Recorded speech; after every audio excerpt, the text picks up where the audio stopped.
A paz do Senhor, meus irmãos, nós estamos dando início a mais uma lição de número 11 do primeiro trimestre de 2019, cujo título é Discernimentos de Espíritos, um dom imprescindível. É um dom que não deve faltar, porque a palavra dom já é presente, ele se faz necessário para a igreja. Ele traz assim uma riqueza muito importante. Ele evita uma série de coisas e uma dessas coisas é o engano. É difícil se enganar quem é espiritual e tem esse dom. Então ela tem essa palavra discernimento, né, que vem com um significado como interrogar, investigar, examinar, e eu coloquei também como analisar. Quando você analisa isso é uma forma de discernir, mas de uma forma mais prática, não é? Que a gente entende na palavra de Deus. Então você não vai comprar um terreno sem fazer uma análise e um exame antes, né? Você não vai comprar uma junta de bois sem fazer uma análise, experimentar e fazer um exame antes. Da mesma forma, um casamento, a gente não casa porque encontrou e vai casar. A gente vai namorar para descobrir como é que é. Então essa convivência é que vai formar essa confiança.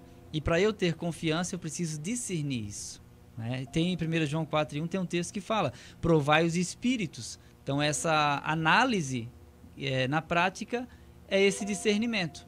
Eu não posso ter um prognóstico de algo que eu não analisei antecipadamente. Eu preciso analisar, né? E depois eu tirar uma conclusão a respeito. Então esse princípio é importante na vida secular, como eu fiz a citação aqui do terreno, dos bois e do casamento, porque é justamente o chamado para as bodas, né? A desculpa foi: comprei uma junta de boi e preciso experimentar. Primeiro a gente experimenta para depois comprar. Ele comprou e vai experimentar. Comprei um terreno e tenho que ver. Primeiro a gente vai ver se não é banhado, se é perto do centro, se é um lugar bom, para depois a gente comprar. Ver se o IPTU não está atrasado e assim por diante. E o casamento é a mesma coisa. A gente precisa fazer análise para depois comprar a questão. A mesma coisa o mundo espiritual. Quando há um discernimento espiritual, eu vou fazer uma análise e não precipitadamente, para que eu possa ter uma certeza sobre a confiabilidade disso ou não. Então isso está relacionado à amizade. Eu posso confiar demais em uma amizade, por exemplo, e me frustrar. Posso confiar em um líder espiritual, me frustrar. A única pessoa que eu confio e não me frustra é em Deus, porque eu também decepciono e eu também sou decepcionado. Mas para que eu não seja enganado no mundo espiritual, eu preciso ter esse discernimento aqui. Seja ele no contexto mais prático, né, como o verbo discernir, que é aquilo que a gente pode conjugar no dia a dia, o verbo discernir. Podemos usá-lo como um substantivo, né, algo que é um discernimento que vai entrar na questão da própria briga, julgamento, que está lá em Romanos 14, né, e vai ser a citação do dom de 12:10, que é importante a gente fazer essa distinção: ministério, operação e dom, porque há diversidade de ministério, há diversidade de operações e há diversidade de dons, mas a palavra dom quer dizer o presente, é aquilo que eu não paguei para merecê-lo. Então isso Deus escolhe, como é o Espírito Santo que coloca no corpo cada um como quer, mas todo cristão cheio do Espírito Santo, ele tendo a mente de Cristo, ele é apto para fazer essa análise, para saber com quem está lidando. Estamos falando de batalha espiritual. Temos um mundo espiritual diante de nós, que não é uma brincadeira, é uma realidade, e a gente vê que há um engodo constante, uma tentativa de nos enganar. Então aí entra uma série de coisas que depois a gente vai fazer aqui na continuação, o comentário, né? Pastor Luciano, presbítero Sérgio, mas já de antemão para que fique mais definida essa palavra. Discernir, no sentido de analisar, no sentido de conhecer, no sentido de experimentar, e para que a gente possa ter o pé no chão. É isso que eu digo: o cristão tem a cabeça no céu, mas o pé está no chão. A gente não pode ser vai com as outras, vai com todos, todo mundo faz, entra na onda, né? Ou então não faça ondas, porque a nossa vida ela é pautada pela palavra de Deus, e é Cristo quem nos dirige, é o Espírito Santo que nos controla. Então é Ele que deve nos fazer entender o que é o correto, o que é o errado, e a gente abraçar o certo. Por que é tão difícil às vezes fazer o certo? É porque todo mundo faz o errado e quer levar vantagem. Mas é diferente conosco. É diferente. Deve ser diferente. E na atualidade a gente vê que existe uma série de manifestações que são todas colocadas como sendo divinas, malignas ou meramente humanas. Então a gente tem que discernir isso. É Deus? É o diabo? É o homem? Porque às vezes é o homem que coloca na culpa de Deus ou na culpa do diabo. A pessoa diz assim, não, mas é porque Deus veio e me controlou, né? Me tomou. E o que você fez foi honroso ou desonrou? Porque às vezes a pessoa comete um erro e diz, foi o Espírito Santo, né?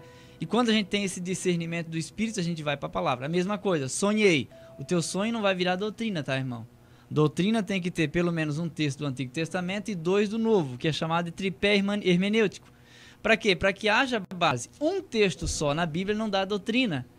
E muito menos o meu sonho, a minha revelação, a minha intimidade com Deus. Eu não posso impor isso, irmão Sérgio, pastor Luciano, como se aquilo fosse uma regra. Por quê? Porque se eles têm a mente de Cristo e o espírito de discernimento, do Espírito Santo, eles vão entender que é coisa da minha cabeça. Eu digo assim, não, Eliel, calma aí, vamos trazer para a palavra, porque a palavra é a luz, ela vai clarear, né? E isso vai se desenvolver de uma forma sobrenatural também. Isso é o discernimento na atualidade. Não erreis. Deus não se deixa escarnecer.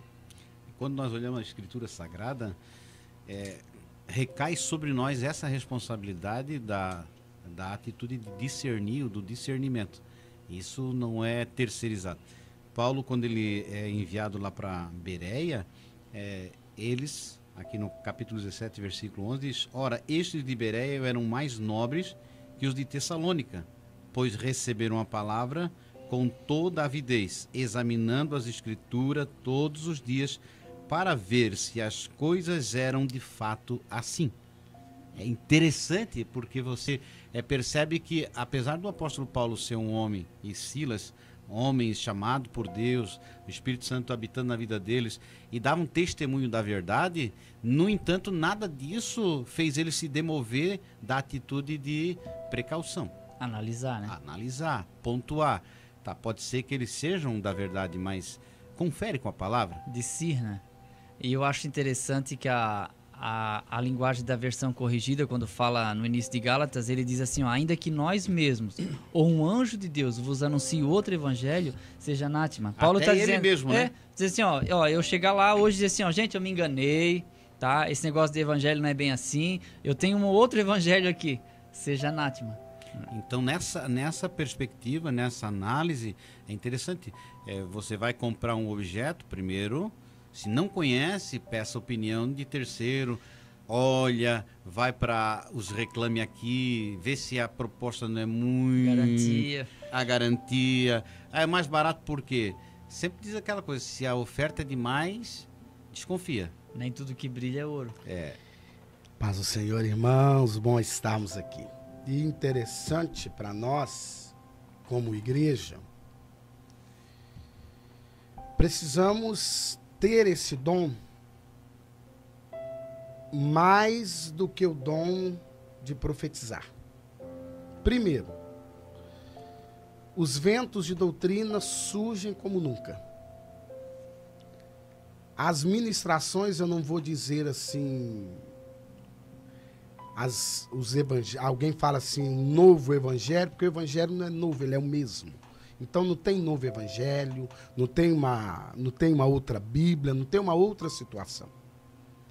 Mas as pessoas, pela falta do discernimento, alguém diz para mim, ou diz publicamente, eu recebi do Senhor uma visão, sabe lá que dia, que hora, que momento, de que maneira. Agora, como nós temos esses meios de comunicação aí, de mensagem, que é muito rápido, né? Eu estava essa madrugada orando, o Senhor me mostrou tal coisa, tal coisa, tal coisa, tal coisa, tal coisa, tal coisa. Primeira coisa, situação, para quem nos ouve, para quem vai dar aula e para quem nos ouve. O Senhor te mostrou? Você primeiro precisa analisar, é o Senhor que me mostrou? É eu que dormi depois de uma janta boa. E aí eu tô com a cabeça cheia de problema, porque acontece. Eu tô vivendo no mundo. Sei de uma quantidade de problemas que acontece onde eu congrego. Aí eu durmo. Sonho. Aí eu pego o meu sonho, por falta de discernimento, eu digo que Deus me revelou. Eu imagino algo enquanto eu estou no culto. Eu olho para o presbítero, irmão Sérgio, eu estou no culto, estou ministrando. Fui lá na congregação que ele congrega, olho para o irmão Sérgio chorando. Então eu olhei, imaginei alguma coisa, porque eu posso. A imaginação eu posso ter. Porque a imaginação ela é minha. Essa ninguém pode me tirar. Agora, o não falar é comigo. O discernir se é o Espírito Santo que está me levando a te entregar uma mensagem. E aí, irmãos, essa questão da mensagem é complicado? Não é complicado. Não existe nem complicação, porque o evangelho é simples e, como diz a meninada hoje, passa a régua.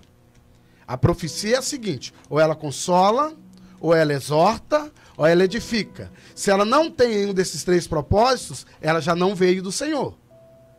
Porque aí eu vou usar o que o presbítero, que o irmão Eliel William já falou aqui, é o seguinte: o apóstolo Paulo falou, e quando ele fala, a igreja, ele fala: se eu vier ter convosco, se eu mesmo agora, daqui 10 anos, eu vier ter convosco, e disser para vocês que eu recebi uma nova revelação, eu seja amaldiçoado, maldito eu sou. E tem outra coisa: se vierem anjos aqui aparecer para vocês, que saíram lá do trono e trouxeram o novo evangelho, malditos eles são. Então, irmãos, nós estamos precisando voltar a ter discernimento. Porque a partir do momento que nós começarmos a ter discernimento, não é por qualquer mensagem que eu vou dar glória a Deus, porque aí eu não vou glorificar o nome do Senhor de maneira errada. Eu não vou dizer o termo louvor. Não vou usar o termo louvor, porque quando é um louvor é algo sério.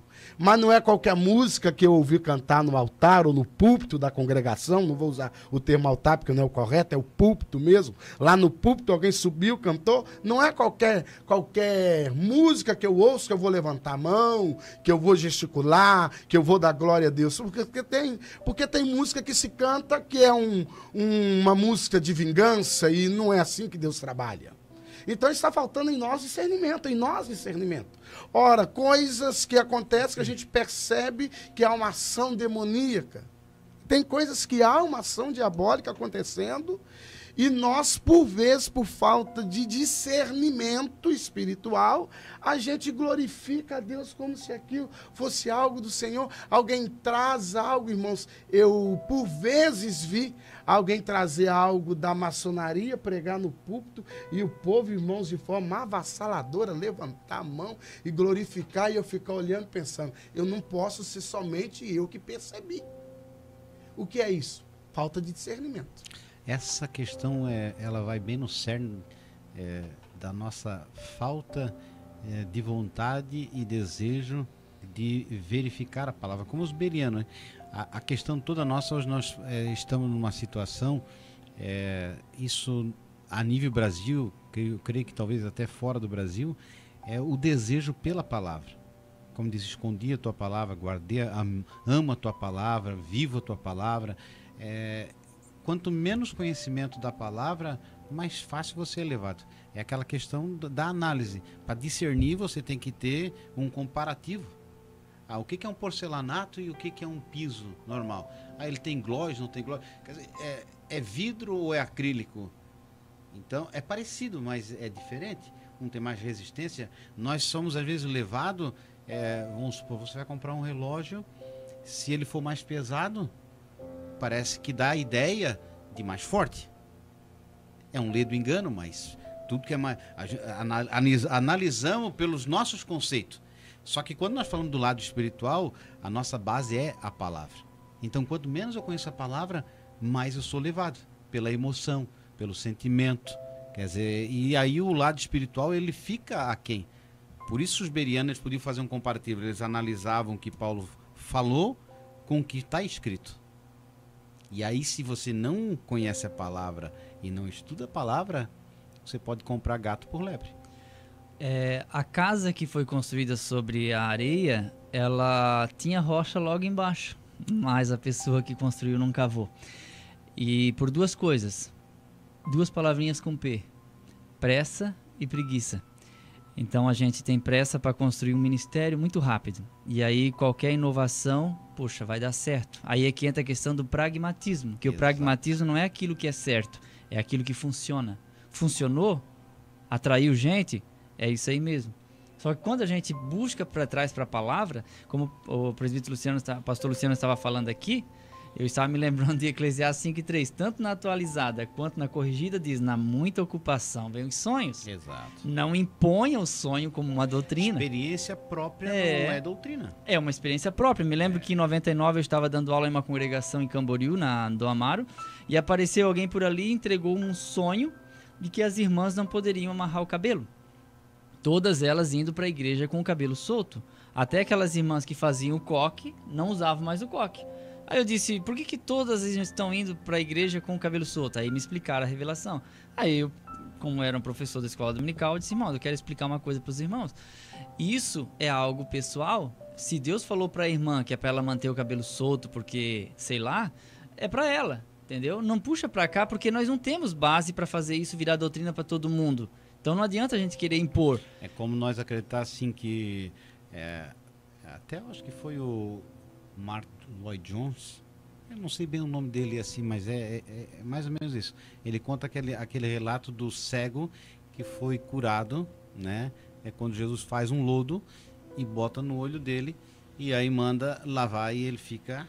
E tem um outro cego que Jesus simplesmente cura. E aí os dois se reúnem e aí um conta a experiência pro outro. E aí ele vai dizer assim, não, mas então não foi o mesmo Jesus, porque o meu Jesus cuspiu. Não, mas esse Jesus aqui não cuspiu. Aí por falta de discernimento, de entendimento, aí um abriu a igreja do Cristo que cuspia. Cuspe de Cristo. E a outra que não tem gosto. E essa questão, irmãos, está sendo tão complicada que nós estamos confundindo milagres com o evangelho. Eu escrevi para mim não esquecer, porque a mente da gente vai... Estou chegando nos 40, já não sou mais o mesmo. Poxa. Mas eu estudei hoje e algo que eu escrevi. Milagres não são substituição do evangelho. E aí a falta de discernimento é o que? Em tal lugar está acontecendo milagre. Aí os milagres que ali acontecem substitui a pregação do evangelho, substitui viver de acordo com o evangelho, substitui a pregação da palavra e só vamos viver do milagre. E aí, irmãos, o que acontece? Lá no final, aí vem a toalha suada, vem a faca, vem a camisa, e vai vindo tudo, irmãos, e não funciona. Não funciona. Nós temos que cuidar para... Essa questão de sinal e é um perigo porque é uma vaidade nossa, né? Nós queremos estar onde está a multidão.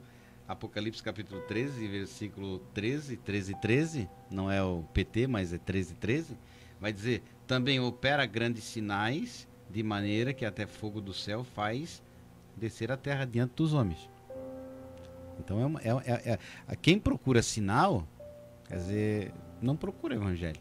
Quem procura cura, não procura evangelho.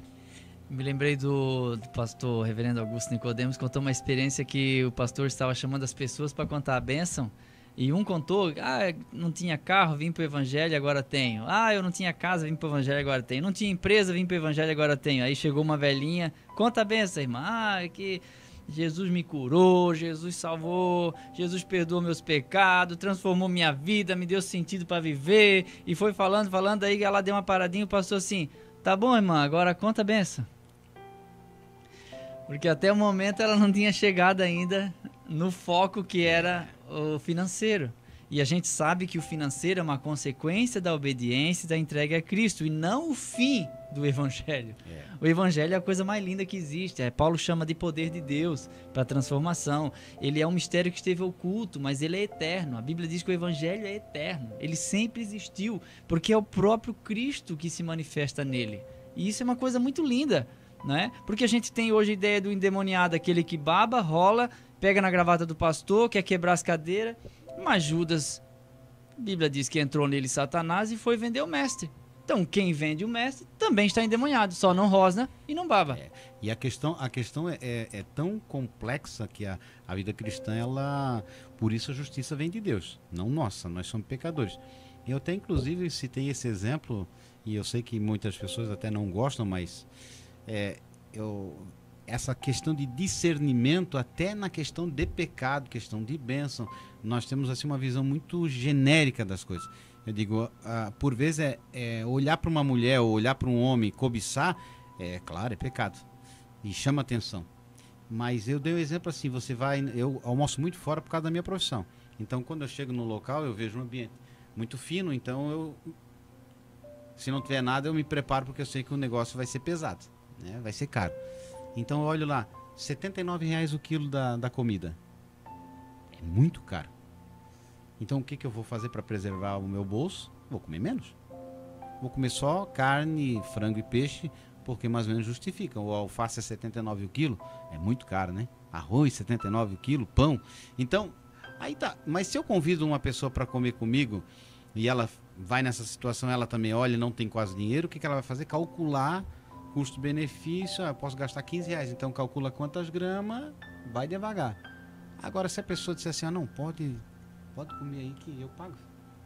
Ela é capaz de comer 1,2 kg e ainda sobrar lugar para sobremesa. E para ela vai dizer assim, tô passando mal. Talvez você que está olhando assim já fez isso. Tô passando mal. Porque foi livre. Aonde eu quero chegar? Apocalipse vai dizer que ficarão de fora os cães, os feiticeiros, os fornicários e os glutões. Parece que glutonaria não é mais pecado, né? E o que o mais crente faz às vezes é o quê? Comer. E comer demais. E se gaba dos 25 pedaços de pizza que comeu no rodízio. Não tem discernimento, quer dizer que a vida espiritual ela vai em todas as áreas da nossa vida. Não come pela necessidade, mas pelo vício de comer, né? É a satisfação. Quer ver se ela paga por exemplo, ela vai num hotel e como pagou caro, ela deixa o ar-condicionado ligado. Os mais modernos, tu tira a chave e desliga tudo. Mas se ele puder dar prejuízo... Toma um banho demorado, ou vários banhos no dia. Coisa que ele não faz em casa. Então, a vida cristã, ela afeta todas as áreas da nossa vida. Nós temos que ter discernimento que a nossa batalha aqui é melindrosa. E o diabo, ele não vai trabalhar só numa área, só na prostituição, só no vício, só nisso. Ele pega nas coisinhas mínimas que você acha simples, que não tem erro. Então, discernir o verdadeiro caminho nosso é viver mais próximo de Cristo. A vida de Cristo é um exemplo muito bom. Simplicidade ao extremo. A roupa que ele vestia era comum. Não que nós não possamos vestir, mas ele não tinha casa para morar, né? Ele ia de um lado para o outro. Então, nós, por vezes, achamos que a nossa vida do evangelho bem-sucedida é justamente como o evangelista irmão Eliel falou. É a casa boa, é o carro bom, é o emprego bom, é ser bem conhecido, é pregar bem. E lá no fundo, o que falta para nós é entender que Cristo é que tem que reinar na nossa vida. Portanto, nós estamos finalizando a primeira parte, que fala sobre discernimento, e agora na segunda etapa nós vamos nos aprofundar um pouquinho mais.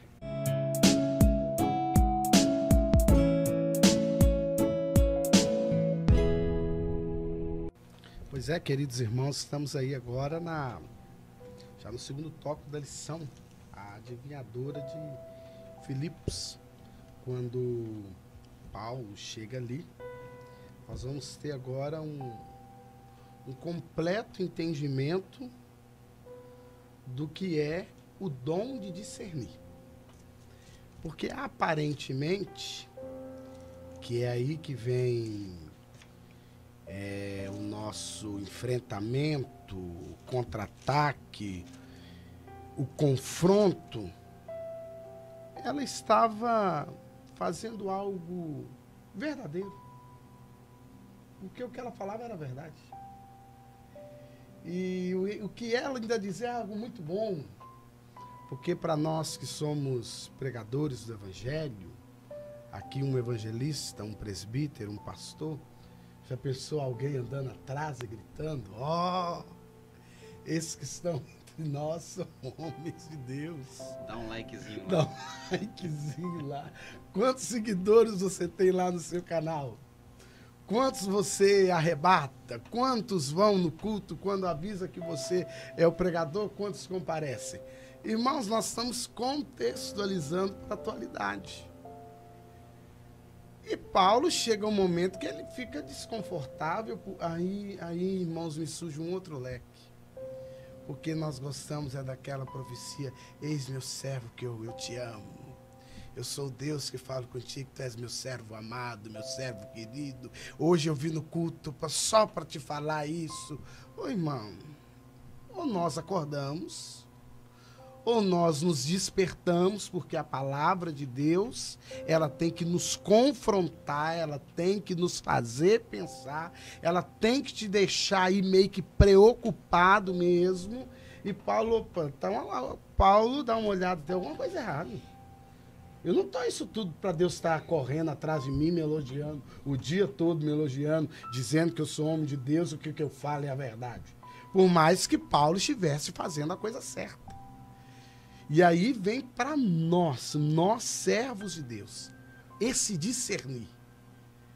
Por vezes, eu queria ter coragem da minha mãe, que eu ainda não tenho, mas eu vou chegar lá, da pessoa chegar, entregar a profecia boa, e ela dizer: não, irmão, não é para mim. Não é. E aí o pastor da igreja fala: calma. Não, mas Deus não erra. Não é para mim, é para outro. Para mim não foi.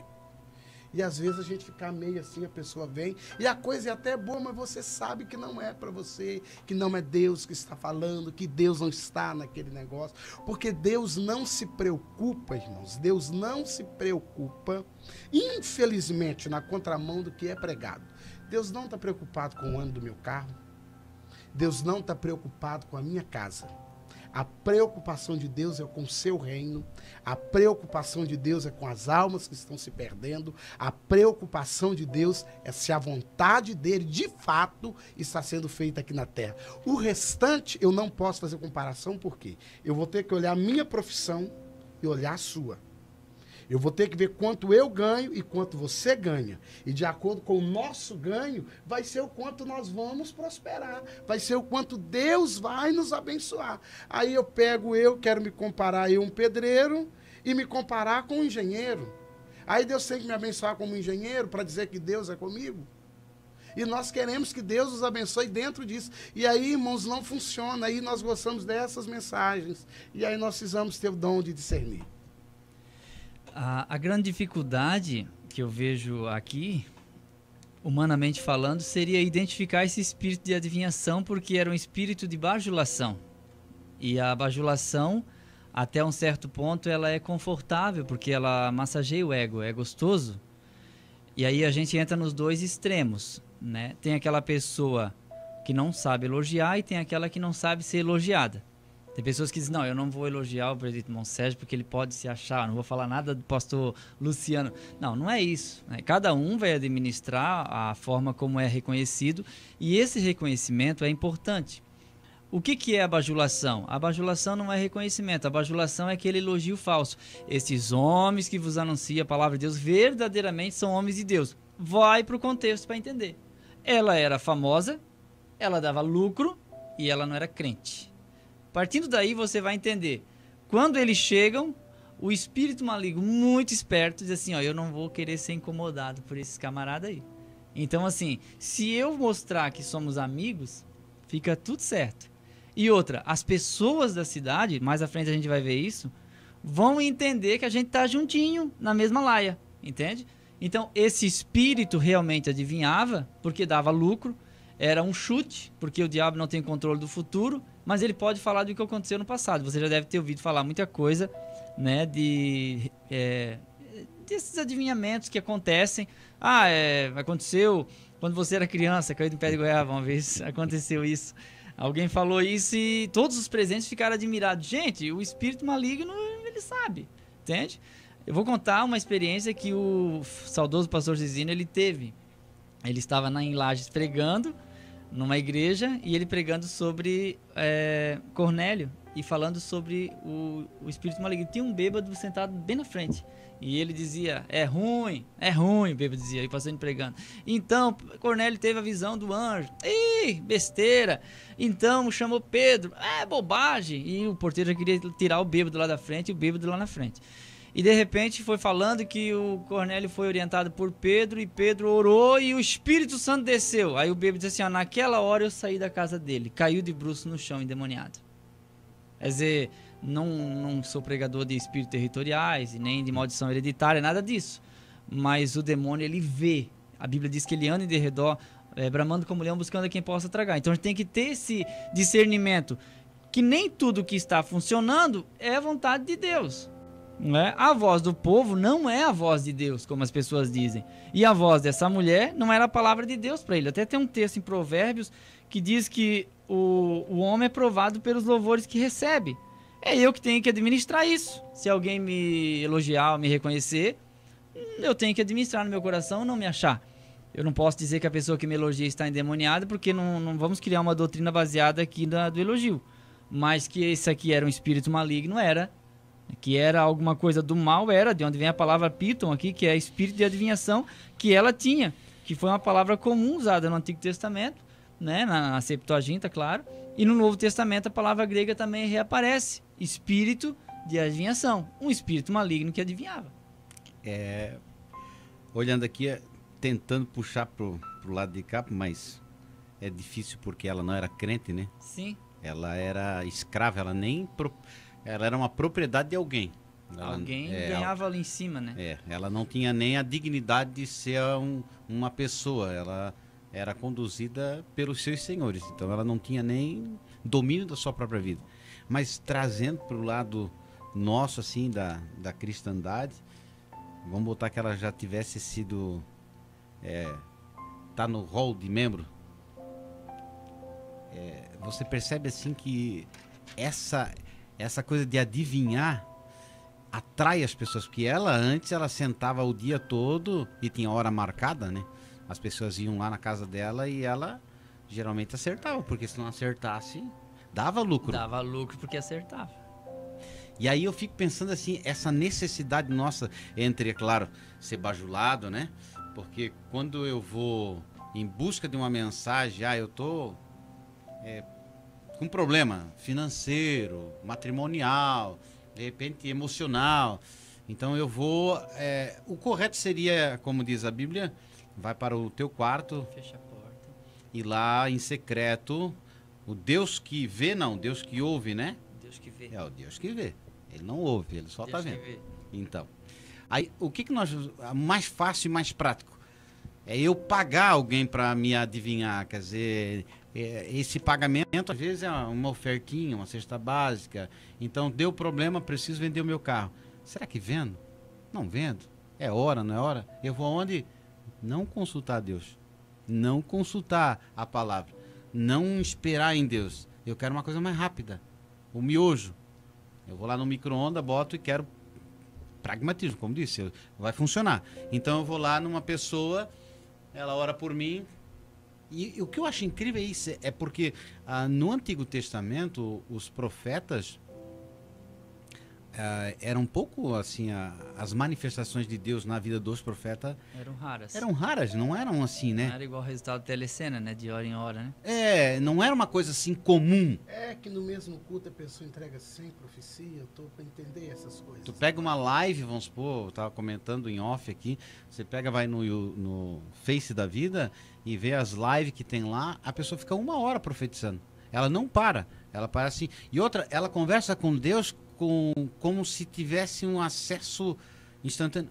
Sim. Até no culto você vê assim, para mostrar uma espiritualidade, o pregador disse, opa, sim, Senhor, entendi. Parece que ele está num nível tão espiritual que ele fala com Jesus e com Deus. Até os serafim botavam a mão no... né? E ele não precisa botar a mão em nada. Ele fala com Jesus. Não, entendi. Sim, agora... Tem gente que atende até Jesus no celular hoje em dia, né? Complicado, porque ela fazia essa... Eu vi alguém fazer isso. Alô, é Jesus. Calma, irmão. Espera aí, Jesus está na linha. O que, Jesus? O que você vai fazer? Gente, não tem cabimento. Mas as pessoas que estão lá embaixo ou estão em cima, quer dizer, com o espírito de discernimento, já separa, irmão. Né? Ou expulsar, ou dizer, olha, isso nem é demônio, isso aí é coisa da tua cabeça mesmo. Senta lá um pouquinho, vai refrescar, vai tomar uma aguinha. O presbítero irmão Sérgio, pegando aqui um gancho na questão da resposta de Deus, esse foi o problema de Saul. quando ele vai consultar a feiticeira, Era pitonisa claro, também, né? é claro que o Senhor já o tinha rejeitado. Mas por que ele vai consultar? Porque ele ora, ele busca uma resposta, mas ele não recebe. Ele não recebe. Ele é afastado de Deus, ele não recebe a resposta. Podia demorar um pouquinho. Né? E se ele insistisse, o nosso Deus, como é um Deus bom, um Deus misericordioso e pronto a perdoar, ele de alguma maneira falaria com Saul. Agora, nos dias que nós estamos vivendo, nós não temos essa paciência. Nós não temos a paciência de quê? De buscar o Senhor, aguardar do Senhor uma resposta, mas aí eu me lembro que a irmã fulana de tal, que o irmão fulano de tal, ele é o cara que tem um canal, ele tem um telefone que está lá no trono. Ele tem a linha de Deus, que só ele discar que aquela ela é do trono. Deus já atende ele na hora. Aí eu vou lá e o que acontece? Inúmeras pessoas, não são poucas, que hoje estão distanciadas, e quando nós fazemos as visitas, porque aí sobra para o pastor. Uma hora eu tenho que ir. Por isso que eu sou presbítero. Aí sobra pra gente. Chega lá, o que aconteceu? Não, Deus falou e não cumpriu. Mas como Deus falou e não cumpriu? Aí eu vou conversando. Aí eu fui lá, falei, pois é, agora eu entendi. O Deus falou e não cumpriu. Não, aí eu explico. Não, mas a pessoa é uma pessoa de Deus, é uma pessoa que ora, uma pessoa que sobe no monte, uma pessoa que jejuma, por fulano ela profetizou e aconteceu. Aí eu explico, não, tá certo, é isso mesmo. Para aquela pessoa, ela profetizou naquele momento, naquela situação. O que ocorre? Deus não tem obrigação de me usar na hora que eu quero ou na hora que o presbítero Sérgio quer. Ele não é meu senhor. Ele não é meu escravo. Ele é meu senhor. O que pode acontecer? Hoje nós podemos orar aqui e Deus pode me usar aqui. E nunca mais me usar. É um direito dele. Aí, Deus me usa hoje. Aí o presbítero Sérgio conta, olha, estava passando a situação, passou o Luciano, orou. Aí quando vai, vem o fulano. Aí eu fico com vergonha, porque o que acontece é isso. Eu conversei com uma pessoa e a pessoa acabou confessando, porque aí eu cheguei lá, eu não fui para orar para mim. Não fui com esse propósito, eu fui com outro propósito. Eu fui para fazer uma visita, porque eu estava sabendo de uma outra situação, eu fui fazer uma visita. Aí orou por mim, falou. Eu ouvi, depois eu falei, mano, não entendi ainda. Eu não captei a mensagem. Eu quero entender o que está acontecendo aí. Mas o irmão não veio para eu orar? Eu falei, não. Eu vim porque eu soube disso e disso. Eu vim orar com você, ler uma palavra, cantar uns doisinhos da harpa. E outra coisa, falei com a pessoa, não faça isso. Se vier 10 pessoas e para as 10 pessoas Deus não te der uma palavra, cante um hino, ore por ele, leia um versículo bíblico e dispense ele. É melhor você dispensar ele com a leitura da palavra, que é a verdade, com um hino cantado, que é uma revelação que Deus deu para alguém, e ele não ficar frustrado, do que você disser para ele assim, diz o Senhor, e ele sair daqui com uma esperança e ir para casa e dormir tranquilo e no outro dia ele não receber nada. Foi o que aconteceu com Saul. Como ele não teve paciência de receber a resposta, ele vai para esse mesmo espírito que estava nessa menina. Sim. Ele vai, ele invoca, aí aparentemente, é interessante quando você lê o texto, ela vê um homem envolto num pano e ela fala com Saul. Eu estou vendo um homem envolto num pano, assim. Aí ele fala, é Samuel. Ela nem fala nada, ela não confirma nada. Porque é interessante que o diabo, ele só vai na sua vibe também. O diabo ali não teve trabalho, Saul foi dando as coordenadas. É Samuel. Como é que eu faço? Faz assim, você me abandonou. Ora, você me abandonou, você tinha morrido. Como é que ele abandonou se ele tinha morrido? Pois é, você falou comigo que o Senhor tomou o meu trono. Pois é, tomou mesmo, tomou. Ele foi confirmando. Eram coisas óbvias. Eram as coisas que todo mundo sabia. Então, irmãos, nós precisamos ter o quê? O discernimento. Eu orei, Deus não respondeu, eu preciso entender que o silêncio de Deus é uma resposta, e eu, como um cristão equilibrado, a minha fé não está alicerçada no que Deus faz. Não é no que Deus faz que a minha fé está alicerçada. Deus falou não, ou ele não me respondeu, eu permaneço sendo crente, eu permaneço vindo nos cultos, eu permaneço adorando, e eu entendo, ele não quer falar, e é não a resposta de Deus. E na fala do evangelista irmão Eliel, nós percebemos aquela questão da bajulação, na questão do elogio, e como nós somos muito carentes, às vezes, emocionalmente, e precisamos dessa autoestima elevada, e aí às vezes isso nos ajuda, né? Porque imagina, você vai num local onde a pessoa não confronta o teu pecado, ela está com um problema no casamento, então vai dizer que vai melhorar, que vai isso, que aquilo, aquilo outro, mas não vai em contrariedade da pessoa. Vamos supor, olha, tem que mudar o teu temperamento, tem que deixar de ser teimoso, né? Tu tem que resistir, tem que pedir perdão. E isso é um princípio muito importante para a gente não tornar as pessoas que têm um dom de profetizar, a gente não transformar essas pessoas em uma pessoa que adivinha. Exato. Porque senão até a caixinha de promessa daqui a pouco a gente fica tentando descobrir, porque Deus disse para Abraão, né? Sai da terra para uma terra que eu te mostrarei, mas tu vai descobrir quando chegar lá eu te aviso. Né? Deus não vai dar todas as respostas que a gente quer. E no caminho a gente só vai. E no caminho Deus vai mostrando o que acontece. O problema é que a gente quer saber tudo. Teve gente que eu conheci que de manhã passava na casa da irmã que revelava, e às vezes não é culpa da irmã que revela, do irmão que tem uma casa de oração.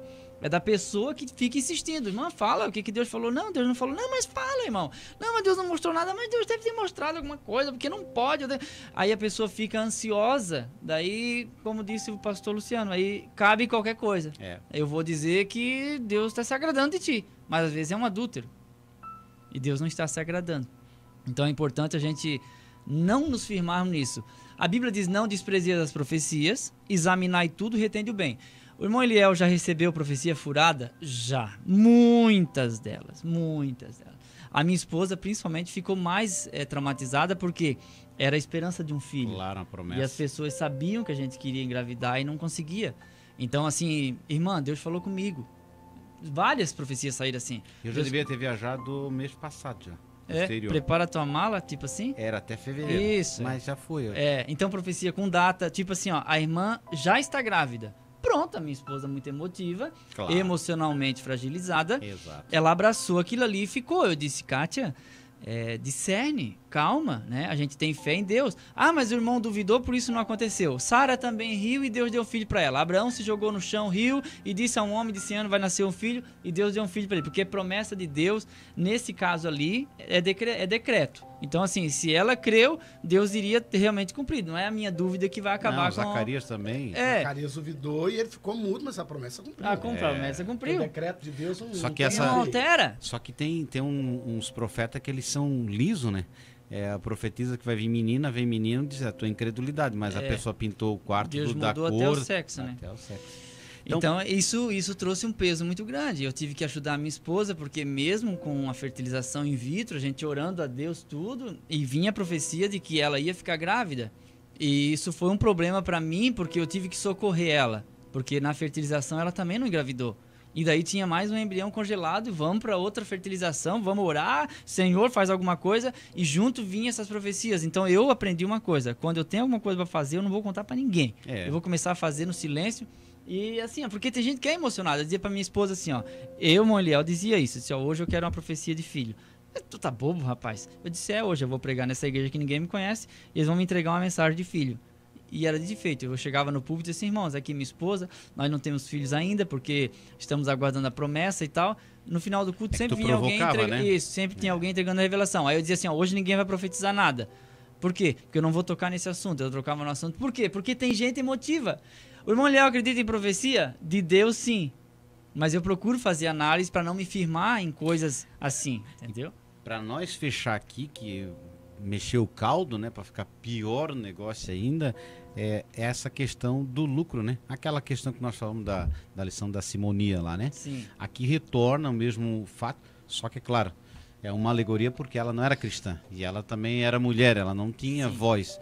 Mas o que nós percebemos é que vai cumprir-se o que eu acho que Pedro diz, 2 Pedro, capítulo 2, que chegaria um tempo que pelas pessoas não ter dom ou espírito de discernimento, eles fariam das pessoas comércio. Então hoje você percebe... Farão de vós negócio, a expressão. Negócio. Por causa da avareza. Então, quer dizer, o espírito da avareza, quer dizer, ele vai até o ponto de não se preocupar com profanar o santo. Utilizar o nome de Cristo como uma mercadoria. Isso é muito importante porque às vezes a pessoa acredita porque o final foi assim, diz o Senhor. Exato. Mas nem todos que me dizem Mas no Novo Senhor, Testamento não tem nenhuma profecia que diz assim. Espírito Santo. Não diz Senhor. E aí você percebe assim, vamos fazer um trabalho. E aí vem a demanda. Porque se existe isso, há uma demanda. Se o camarada consegue vender droga, é porque tem usuário. Receptor de mercadoria roubada também. Rouba porque tem que comprar. Então, nessa situação, por que essas pessoas permanecem com casas abertas, orações, assim? Não é... Às vezes é simplicidade, mas isso também dá assim, a pessoa se torna importante, né? É um canal de Deus, é um oráculo. Então, mas é porque tem demanda. Sim. Se as pessoas não fossem mais instruídas, não iriam e se extinguiria. Cada um buscaria o Senhor. Não há intermediário entre Deus e homens. Outra coisa, presidente Sérgio, se as pessoas fossem francas, irmão, aquele dia você profetizou e infelizmente você errou. Mas eu vou além disso, nós saindo dessa fase, eu digo quando entra agora o lado de nós, como aceitando, eu preciso fazer um trabalho agora, então eu vou convidar o irmão Eliel. Irmão Eliel, é o seguinte, quanto é que o senhor cobra para vir aqui? Eu já começo errado, né? Pergunto quanto é que me cobra? Então, nós chegamos num ponto qual assim... Qual é o teu preço? Pensa numa expressão horrível. Quando alguém liga e diz, qual o teu preço? Quer dizer, o mínimo que eu posso trazer uma pessoa para vir na minha congregação, quer dizer, é eu pagar a despesa dela. Sim. Combustível, hotel, trata bem como eu trato todas as outras pessoas, botar ou no hotel, numa coisa... Dentro do padrão. E aí eu vou dar uma oferta referente... A ele possibilidade da igreja também. Deu. Se não der para dar, já se coloca. Mas aí há um sentimento que você convidou a pessoa, então ela tem uma certa estrela. Ela né? tem um nome, né? Tem um status. Aí eu não posso só dar 300. Tem que dar 1.000. Tem que dar 1.000. Aí você estraga o indivíduo, porque ele sai dali com 1.000. Quem faz o mercenário é a igreja, então, que paga. Aí vem a questão do lucro, quer dizer, da lucro nós não deveríamos nos preocupar se a obra é de Deus, quer dizer, convidamos até os membros da igreja. Um irmão que prega para nós o trabalho, irmão, ou da outra congregação, mas nós queremos essa coisa, queremos fazer acontecer. Até para mostrar para outra congregação que nós temos um poder aquisitivo também bom. Olha só o nosso trabalho, aí vamos botar um outdoor, aí botamos todas as qualificações do indivíduo. Cristo fica lá por último. Quer dizer, a manifestação de Deus, quer dizer, tudo aquilo de lá produzido como se fosse uma coisa semelhante ao que a menina fazia. E para complementar minha fala aqui, irmãos, eu não descreio de profecia nem de revelação. Nem nós. E não sou contra também casa de oração. Só dessa que me disse que eu ia sair em fevereiro, porque eu tô triste agora, né? Então, assim, as revelações, as profecias que eu recebi que furaram, não anulou as demais, que para outras áreas da minha vida se cumpriram, e a gente é pentecostal, a gente acredita. E as casas de oração deveria ser um lugar que as pessoas vão para orar e não para buscar uma revelação. E se vão para buscar uma revelação e a profecia saiu, glória a Deus, a Bíblia diz não desprezia as profecias, mas não deve ser esse o foco, pelo menos esse é o princípio que a gente está elaborando, né? O foco não é buscar essa revelação. Então, para você que está aí, bem pontuado, eu creio em profecia, já teve profecia que se cumpriu na minha vida, e vou dizer que é muito bom quando é uma profecia que me coloca lá em cima, principalmente se eu estiver no púlpito, né? Todo mundo gosta. Todo mundo está olhando para mim assim, eu ficaria triste se dissesse assim, olha, o certo altar aí. Exatamente. Então, o segundo ponto aí, então nós abordando aí essa parte, né, que está falando sobre a adivinhação, uma avaliação sensata, o espírito de adivinhação ontem e hoje. Trazendo para o nosso, então você que está lecionando ou aprendendo, tenha em vista isso, a necessidade de nós avaliarmos a nossa vida sempre pautado na palavra.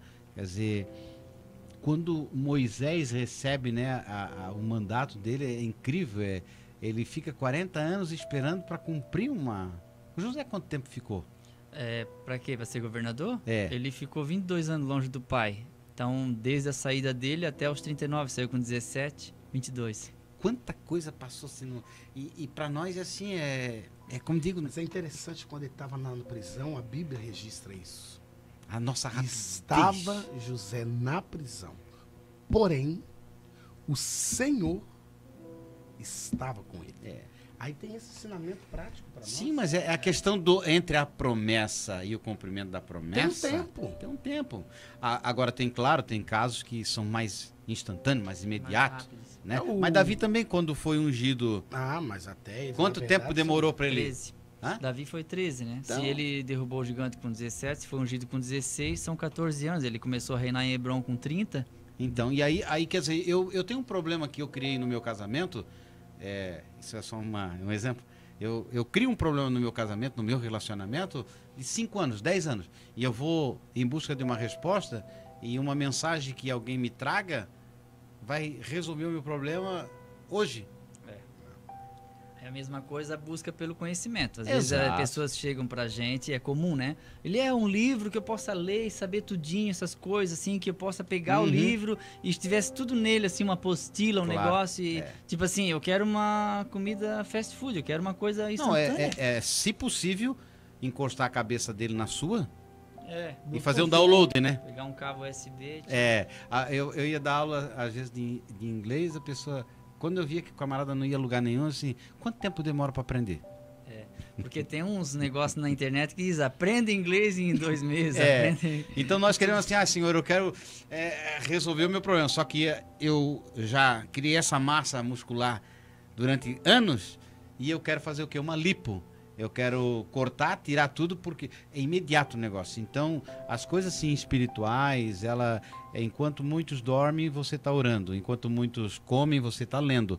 Então, o resultado vai aparecendo. Só Então, pra ter um corpinho igual o meu, que é mais difícil. né? o teu é difícil.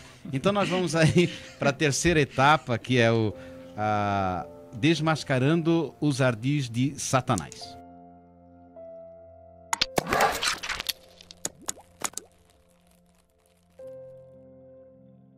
Muito bem, estamos então indo para a última parte, desmascarando os ardis de Satanás.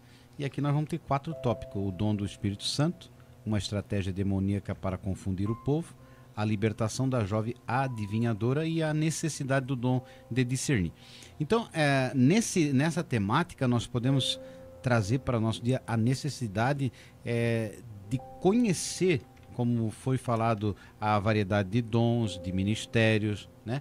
E isso é interessante pelo fato de nós saber que há uma ordenação. Quando nós nos congregamos, o apóstolo Paulo ele adverte aos coríntios essa necessidade de ordem no culto. Principalmente, eu sempre digo o seguinte, as palavras-chave do texto ela devem ser analisadas para compreensão. Quando a gente pega 1 Coríntios 11, vai falar de 2 palavras, honra e desonra. Quando a gente pega 1 Coríntios 12 e 14, a palavra ali é ordem e decência. Então, por quê? Porque é a hora da organização do culto. Ele diz, se nós chegarmos aqui no ajuntamento e vir uma pessoa que não conhece nada de igreja, que não conhece de religião, que é uma pessoa amiga do evangelho, mas não tem esse conhecimento, e ver todos falando em línguas ao mesmo tempo, ele vai dizer, vocês estão doidos, porque não há compreensão. Então, por isso que ele diz, eu prefiro falar no meu idioma 5 palavras de uma forma legível, do que 10.000, só que em um idioma que ninguém aprende, ninguém é edificado. Então, essa é a importância de ser compreensível. O dom espiritual, ele não deve reger a igreja. Eu sempre digo, para isso existem ministérios, que é apóstolo, profeta, evangelista, pastor e mestre. São os dons ministeriais. Ah, porque eu sonhei que tem que virar o púlpito, tem que mexer nos bancos, tem que trocar isso porque aquele ventilador é do diabo. Bem, gente, isso aí é o ministério que vai se reunir para poder decidir. Porque às vezes a gente fica impondo isso. Né? Teve igreja que a pessoa que revelava é que determinava tudo, que organizava, que tomava as decisões e tinha que esperar o fulano orar para daí ele dizer o que ele achava. Então é importante analisar. Então assim, apóstolo porque ele é separado, profeta que ali não é o dono de profetizar, mas o profeta é aquele que aponta, evangelista é aquele que vem antes, pastor é o que casou com a igreja e o mestre é aquele que se aprofunda mais. Então, esses dons ministeriais são importantes. Então, a gente tem os dons de Deus, que é Romanos 12. Nós temos os dons de Cristo, que é Efésios 4 e 11. E nós temos esses dons do Espírito, que é o capítulo 12 e o 14 também. Então, o 12 de Coríntios, versículo 14 ou 15, ali vai falar do dom de discernir os espíritos. Mais adiante, no 14, ele vai fazer um paralelo entre dom de profetizar e dom de línguas. Ele fala que é importante e ele diz, buscai os melhores dons. Quais são os melhores? Porque se tem os melhores, deve ter os menos melhores. Para não ser o pior. Para não dizer o pior. Não é que um dom é superior ao outro, mas é que ele está falando ali de uma palavra-chave, edificação. Exato. Essa é a palavra, tá? Edificação. Qual é o dom melhor? É aquele que edifica mais a igreja. Então ele diz, orar em línguas é bom, mas ele é inferior a profetizar. Porque orar em línguas edifica a mim mesmo, mas profetizar edifica toda a igreja. Então a pessoa que profetiza, ela tem que ter muita sabedoria para profetizar na hora certa. E se a profecia é individual, vai lá, é para o pastor Luciano. Pastor Luciano, eu tenho uma profecia para te entregar. Não atrapalhe o culto todo para entregar a profecia que é para o irmão Luciano. Será que a pessoa não esquece a profecia? Eu não sei, porque, né? Poderia esperar, porque o espírito dos profetas surgiu aos profetas. Interessante que, não sei se coincidência, cristocidência, mas tem um amigo meu que ele me mandou várias mensagens hoje perguntando sobre isso. Aí uma pergunta dele: se a Bíblia diz que os profetas devem profetizar um após o outro e não ao mesmo tempo, e a Bíblia diz isso muito claro no capítulo 14, versículo 29 de 1 Coríntios, por que que ainda existem 3, 4 profecias simultâneas na igreja? E outra pergunta: se orar em língua estranha em voz alta na igreja deve ser feito quando há intérprete, se não houver que esteja calado, por que que há muitos que usam a língua estranha no microfone como forma de incentivar o povo a falar também? Talvez seja, irmão Eliel, essa carência que nós temos de autoafirmação. Porque o povo vincula muito, agora não tanto, né? Mas vincula a língua estranha com espiritualidade. Sim, quem falava em língua estranha alto na igreja era mais espiritual. O pregador, por exemplo, se a gente pregar, se você pregar um sermão de 40 minutos e você não falar nenhuma língua estranha... Presbiteriano. Aí diz, mas... Ou luterano. O que aconteceu? Será que hoje ele não está cheio de Deus? E nós estamos falando isso por causa da adivinhadora, que ela ia gritando, né? Sim. Ela estava atrapalhando lá. Sim. Imagina alguém lá e tu falando... Já por dias já ela fazia isso. E a gente está comentando isso justamente porque no tópico 3, no ponto 1, vai falar do dom do Espírito Santo, que é o dom de discernir os espíritos, que ele é fundamental. Por que ele é fundamental? Porque ele norteia, ele evita que a pessoa seja enganada. Porque a Bíblia não diz que é pela casca, nem pelos galhos, nem pelas folhas, nem pelos ramos, pelo fruto. Então, assim, eu posso conhecer uma árvore pelo tronco? Posso, eu olho e digo, é um jacateirão, é um sombreiro, é uma canela, por quê? Pelo casco, pela casca. Eu posso conhecer pelos galhos, pelas folhas? Pode, pela flor? Pode, mas a Bíblia não manda conhecer em nenhuma dessas etapas. A Bíblia manda olhar pelo fruto. Sabe por quê? Porque o fruto é o último estágio de maturação de uma árvore. Então eu só posso dizer que conheço quando eu convivo, vejo brotar, vejo crescer, criar ramos, criar folhas, criar flores, frutificar. E eu pegar o fruto, olhar, experimentar e dizer assim, esse fruto é bom. É bom. Aí eu digo, essa árvore é boa, porque o fruto é bom. Então o fruto é o último estágio do processo. Tem gente que diz, eu conheço fulano. Já comeu um saco de sal com ele? Convive com ele. É porque a dificuldade aqui é que o espírito do engano ele é muito sutil, né? Ela não estava dizendo outra coisa que não o óbvio, né? Na realidade, esse é um homem de Deus. É o que diz aqui, uma estratégia demoníaca para confundir o povo. Exato. Bom, chegou dois aí, mas estão juntos no mesmo saco da mocinha ali. Então, quando nós estamos aí, a mensagem aparentemente ela é de Deus, mas em certo momento ele se distancia da palavra totalmente. Porque o canal é humano. Exato. O canal é humano. Então, é possível que você esteja, por exemplo, num culto e a pessoa entre até pela mensagem da palavra correta e daqui mais um pouco ele percebe que a igreja vibra com determinada área e ele explora aquela parte, porque o fim dele é lucro. E ele quer ser convidado de novo. E cuidar para não sofrer, porque às vezes a pessoa usa de engano, de vontade própria mesmo, para envergonhar. Eu não gosto do meu pastor, então eu vou falar que ele é uma pessoa que não tem caráter. E aí a profecia vai lá e diz isso. Eu já vi casos de pessoas que tentou manipular o dom, queria comprar um terreno e aí usou o dom. Queria casar ou queria fazer um casamento, usou o dom. E esse discernimento é importante porque você vai ficar acreditando em todo mundo. Eu na minha juventude, eu posso dizer porque eu estava junto. Uma moça que sofreu por estar apaixonada pelo jovem, um rapaz muito bom, hoje ele é casado, tudo. Ela não pôde casar com ele porque a profecia dizia que não era ele. E essa moça casa com um que se torna missionário, e ela quase que foi assassinada por ele. Aí gerou um filho, teve que separar, voltou, casou de novo, com outro por causa de profecia, não deu certo. Agora parece que está certo. Tudo é questão de discernimento. Olha claro só, que é fraqueza da pessoa em provar os espíritos para ver se procede de Deus, né? Porque eu já tive profecia. Por exemplo, eu fui líder de juventude e uma moça não estava dentro do padrão assim, ela estava muito avançada, né? E eu não permiti que ela tivesse certas oportunidades porque para ajudar, né? A gente tem que às vezes ajudar. O pai dela me profetizou que eu ia ter um acidente, ia ser desgraçado, que não sei o quê. Eu disse, beleza, se é de Deus, né? Quer dizer, a nossa questão é assim, nós temos que ter confiança em Deus, né? E saber que muitas vezes a pessoa, como diz, conheço a voz da minha mulher e conheço a voz de Deus. Então, às vezes, você tem que ter esse discernimento sempre, né? Para que você não traduza tudo por Deus ou também seja incrédulo a começar a não acreditar em nada. São os extremos, né? Porque daqui a pouco, não, isso não é Deus, esse pensamento do diabo. E não ficar na igreja analisando, né, friamente, não, porque senão você também acaba não recebendo nada. É interessante, né? Irmãos, bem afirmando aqui aos irmãos que nós cremos nos dons do Espírito, nós cremos na manifestação do Espírito Santo no culto, mas nós cremos na ordem e que o Espírito Santo é extremamente educado. E outra não assim, é aquela coisa que é demasiado, né?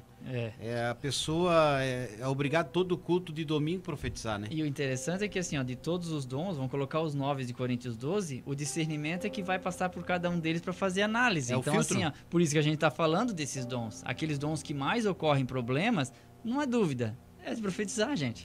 Todo mundo sabe. E ele é o que mais dá problema na igreja. É o que mais edifica. E é o que edifica a igreja. Então, não havendo profecia, o povo se corrompe. E a questão é o quê, irmãos? Então, esse discernir, eu também não posso ter aquele irmão também na igreja que vai passar tudo por ele e ele vai ser o oráculo agora e vai definir. Aquela é de Deus. O crivo, né? Ele não é o crivo. Mas esse dom precisa existir e é interessante, irmãos. Não pare e não deixe de crer quando Deus falar. E você que nos ouve e Deus usa você, seja inteligente.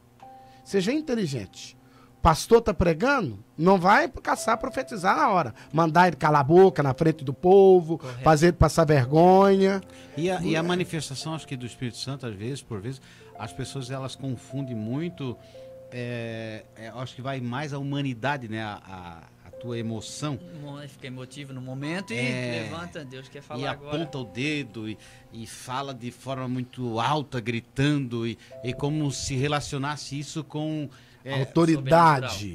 Sobrenatural. E na realidade não existe isso. Você não precisa nem falar em língua estranha para profetizar. Não, se é Deus que está mandando falar, eu já tive uma experiência, Deus mandou eu falar com uma pessoa algo, mas o negócio era tão sério, que eu esperei o culto e quando eu fui falar, eu falei, olha, eu sinto muito, mas o Senhor manda eu te dizer tal coisa. Mas aí não tinha língua estranha, já não tinha ninguém, era só eu e a determinada pessoa. Aí ele falou, você nem precisa continuar, que eu já sei o que o Senhor está falando. Porque se eu falasse no culto, eu prejudicava ele. Gritar no meio do povo eu não podia, porque não competia. O centro das atenções é a mensagem, não o profeta. E nós precisamos, e por vezes nós precisamos ter esse entendimento. Então até quem é usado pelo Senhor precisa também ter esse dom. Senão há muita rejeição, né? Claro. Aí a pessoa que profetiza fica, porque ninguém me ouve. Mas qual é a forma que você está profetizando? Exato. E que tipo de... E também a pessoa é tido como aquele profeta que só leva mensagem ruim, mas não é porque só leva mensagem ruim, é porque você não tem um momento certo, a hora certa. Porque, irmãos, é muito interessante que quando nós vemos a palavra de Deus, a exortação de Deus, ela sempre vem acompanhada com amor. A Bíblia diz que ele faz a ferida, mas ele também sara. Agora uma coisa, pode-se julgar o profeta? O que a Bíblia vai dizer? A profecia, né? É, A profecia. Quando um profetiza, os outros julgam. pois é, mas aí julga a mensagem profecia. ou a pessoa? A profecia. Eu não Se a- acredito que seja, porque a Bíblia diz, não julgueis, não sereis julgados. Tipo, se eu Então julgar nós a não vida julgamos da pessoas. Estou provocando vocês para nós. Não, é porque aí o que acontece, Presbítero Sérgio? Isso é muito complicado. É porque aí nós temos que definir porque é o que acontece pela palavra. Porque há pessoas que estão ouvindo e vão... porque vai assim, levar ó, por esse ó, lado. Só que aí que a questão que o presidente Monsanto levanta ela é muito importante, porque nós só queremos receber a profecia, porque se nós conhecemos a vida da pessoa, nós queremos definir, esse fulano aí para mim não pode profetizar, porque eu conheço a vida dele. Mas na palavra nós não temos base para fazer isso não. O texto é assim, ó, 1 Coríntios 14 e 28, mas se não houver intérprete, fale consigo mesmo e com Deus, e falem 2 ou 3 profetas, e os outros julguem. Então, na nota de rodapé da Pentecostal diz, e os outros julguem. Toda profecia deve ser avaliada quanto ao seu conteúdo. E isso demonstra que a profecia nos tempos do Novo Testamento não era infalível, sendo possível de correção. Então, uma pessoa que profetiza que não aceita ser corrigido, ele não está na humildade para entregar uma profecia de novo. Porque como é que eu, dando aula, eu posso ser corrigido? Como é que você pregando pode ser corrigido? Posso? Claro, nós podemos. Por Às isso- vezes a gente ensina alguma coisa, ó, irmão Eliel, assim não ficou Aí legal. tem que ser repreensível. Sim, eu tenho que ser. Não tenho, irrepreensível, e eu né? tenho que dar lugar a isso, a essa correção, para eu melhorar. Por que, que a Bíblia diz e os outros julguem? Esse sentido do texto não é julgar a vida da pessoa. Porque eu não vou conhecer, eu não vivo. Gente, eu posso estar aqui num terno novo e podre por dentro. Exato. Então, e ninguém sabe, só Deus sabe. Então, quem me julga vai julgar. Ó, é um homem de Deus, pode não ser. Então, nesse caso, o julgamento é o conteúdo. A Bíblia diz, ainda ele encerra dizendo assim, ó, portanto, irmãos, procurai com zelo profetizar, com zelo, e não proibais falar línguas, mas faça-se tudo decentemente com ordem. Então você conseguiu entender. Na realidade, não julguem o profeta.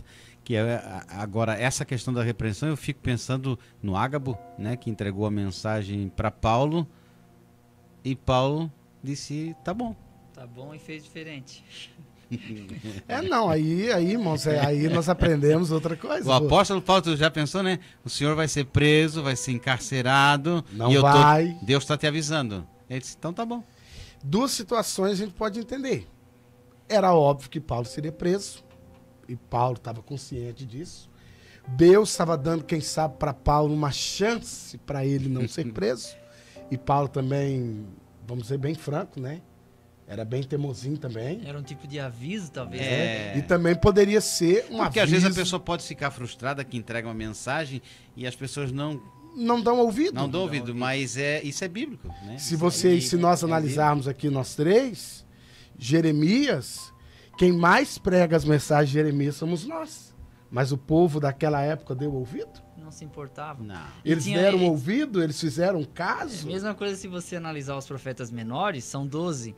Mas eu fiz uma análise de cada um deles. A maioria deles não tinha crédito algum no seu tempo. Não. Por quê? As profecias deles era uma profecia de trazer o povo de volta para Deus e jogar fora tudo que não prestava. Inclusive, começar Isso eu pelo acho que trono. não dava lucro. Claro que não.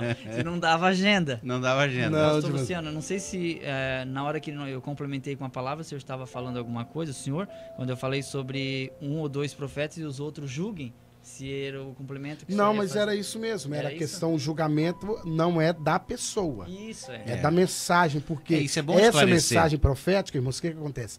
A profecia, quando alguém te entregar uma mensagem profética, essa mensagem profética, ela tem que estar de acordo com a palavra de Deus. Siberiano, né? Porque é muito Tem interessante. pessoas que amaldiçoam, né? Teve Aí- o Benihim, acho que foi o Benihim que disse...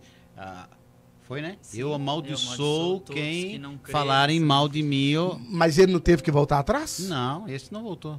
É, mas Ele o- só voltou atrás quando no livro do Bom Dia Espírito Santo. que ele Mas teve teve lá. que voltar, mas teve que voltar. Mas eu digo isso, você Ah, já vê mas- categoricamente pela palavra. Que tá errado, porque a Bíblia diz que da mesma fonte que sai água doce, E não Deus vai não sair água amaldiçoa, amarga. né? Não tem. Não, a Não, Bíblia diz ninguém- então. ninguém tem esse Então, irmãos, poder nós temos que de ter amaldiçoar. muito. E outra coisa, nós temos que ter muito. Esse é o cuidado que a palavra de Deus vai nos orientar. Alguém vem e entregou uma Discernir. entregou uma mensagem profética. Não está no contexto da palavra, aí o presbítero irmão Sérgio vem falando desde o começo aqui, que eu acho algo muito interessante. Irmãos, o conhecimento. Algo que o evangelista Eliel falou que é algo interessante. Irmãos, conhecimento. A pessoa não lê Bíblia, a pessoa, eu fico muito triste, aí eu vou usar é um sentimento que eu tenho conosco, nós, aí eu posso falar de nós, assembleianos. Nós temos uma oportunidade de ir para a escola dominical, nós temos uma oportunidade de aprender, os assuntos são assuntos bons, por mais que às vezes pode até faltar alguma coisa, mas normalmente quem mais reclama é quem não vai, Nós temos uma oportunidade de cultos de ensino, nós temos hoje N Bíblias para ler, para aprender. Eu comecei a pregar aos 11 anos, em 91, no tempo que não se tinha Bíblia de estudo. Não se tinha Bíblia de estudo. A única Bíblia de estudo que a CPAD tinha, a Bíblia, era uma Bíblia chamada Bíblia Explicada, e a gente era obrigado a comprar a Bíblia Jerusalém, e ainda escondidinho ainda, porque o pastor tinha que ser muito gente boa para saber que você tinha ela, e ele te dava a explicação que livro tal, você não podia ler, e tal, você ter algum conhecimentozinho. A Sociedade Bíblica do Brasil lançou a Bíblia de Estudo Vida Nova, e a gente começou a ter um leque para aprender, e eu aos 12 anos fui fazer o meu primeiro curso para aprender alguma coisa. Aí alguém fala assim, você tem alguém, sempre pergunta, me ensina também. Irmão, mas eu comecei com 12, tô com 38 e não posso parar. E se Jesus não voltar, eu vou estar com 70 anos, vou ter que estar fazendo curso, vou ter que estar lendo, vou ter que estar aprendendo, todo dia a mesma coisa. Isso é importante. Agora imagina, você pega uma criança com 8 anos e bota ela para tocar piano, né? E ela fica 3 horas por dia, quando está com 15 anos, assim, como toca bem esse indivíduo. Ou como o senhor, né, que na sua profissão, mas como trabalha bem. Mas quanta coisa fez já, da mesma forma sempre, né? O problema é que assim, um curso que você faz hoje, uma faculdade, 5 anos, se em 5 anos você não usar aquele conhecimento, ele está perdido. Você gostaria de ser operado por um médico que faz 5 anos que ele não recicla, que não faz um curso, não pega uma especialização? Não quer. Assim, o conhecimento, para ele valer e ter sentido e ele funcionar, tem que estar sempre reavaliando, sempre investindo, sempre estudando. E nós temos essa oportunidade, o cristão mais simples, que conheça pouca coisa da Bíblia, ele tem a oportunidade de botar esse conhecimento em prática falando para os outros. Sim, como ferro com ferro se afia, Exato. assim cada um é seu amigo. Você encontra alguém lá numa necessidade, você vai lá, mas está escrito lá, Jesus assim, assim, assado, está lá escrito assim, assim, assado. Quer dizer, mas para isso você tem que praticar. A prática, quer dizer, usa, e uma mas hora... tem um texto que diz isso, acho que é Eclesiastes 10:10, né? Como quando o ferro está embotado, tem que pôr mais força. Mais força, É que a gente às vezes não está afiada e o esforço é muito grande. E diz o pastor Hernandes Dias Lopes que o tempo gasto afiando a ferramenta não é um tempo perdido. Não. Você recupera na hora de trabalhar. Na hora de trabalhar. É extraordinário. E aqui é o último tópico, a necessidade do dom de discernir. A gente já viu durante todos os comentários aqui do presbítero Sérgio, pastor Luciano, meu comentário também, que é de fundamental importância esse discernimento. Hoje a gente pode ser taxado de ter menos amor. Porque não tem hospitalidade. Mas a gente fica muito preocupado em colocar uma pessoa dentro da nossa casa. A gente fica preocupado com um pregador de fora. A gente não conhece, a gente não convive. Pode ser um homem de Deus? Pode ser um homem de Deus. Mas eu sempre digo assim, valorize o seu professor. Você conhece, você convive com ele. Valorize o seu pastor. Valorize seu amigo, seu irmão. Valorize ele. Porque às vezes parece que o de fora, eu vejo o de fora. Às vezes eu estou no congresso, temos aqui o evangelista Moiliel que vem pregar também. E temos aqui também o pastor que veio de São Paulo, irmãos. Aí levanta até a sobrancelha para falar. E a gente percebe isso. Entendeu? Então, assim, valorize a pessoa. Valorize a escola bíblica dominical. Eu já vi a pessoa fazer assim, mas esse camarada vem lá dos Estados Unidos ou da Inglaterra. Às vezes ele mora numa casa mais simples que a tua, tem menos conhecimento que o seu, mas só por causa que na área que ele vem, a geográfica, parece que vai mudar as coisas. Não muda. Nós sempre moramos em alguma casa, sempre numa rua, um endereço.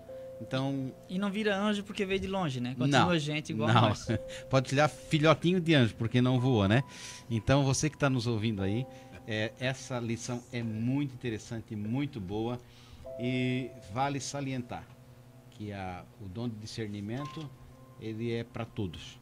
Não só como dom no sentido, assim, daquele lado espiritual que você, para provar o espírito, mas principalmente para as doutrinas e heresias, para os conhecimentos que vão entrando de forma sorrateira na vida da igreja e até na sua vida. Então, filtre. Nem tudo que a pessoa diz que é de Deus é de Deus. O diabo também está escrito, e realmente estava, mas fora do texto. Então, se você não perceber, você vai estar dando amém para coisas que são diabólicas, né? Porque basta você pegar os programas televisivos evangélicos, você vai ver que é mais feitiçaria do que evangelho.